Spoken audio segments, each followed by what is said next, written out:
امریکی محکمہ خارجہ کا پی ٹی آئی رہنماؤں کی گرفتاری پر اظہار تشویش۔ ترجمان میتھیو ملر نے نیوز کانفرنس میں کہا، پی ٹی آئی رہنماؤں کی گرفتاری کی رپورٹس دیکھی ہیں، اپوزیشن لیڈرز کی گرفتاری پر تشویش رہتی ہے۔ پاکستان میں قانون کی حکمرانی اور مساوی انصاف دیکھنا چاہتے ہیں۔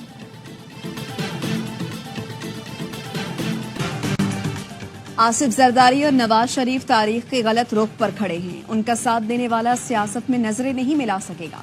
فواد چودھری کہتے ہیں، آج کابینہ میں پی ٹی آئی پر پابندی کا ممکنہ فیصلہ ہوگا۔ ملک میں سیاسی اور معاشی عدم استحکام ہے، حکومت اب عدالتی عدم استحکام پیدا کر رہی ہے۔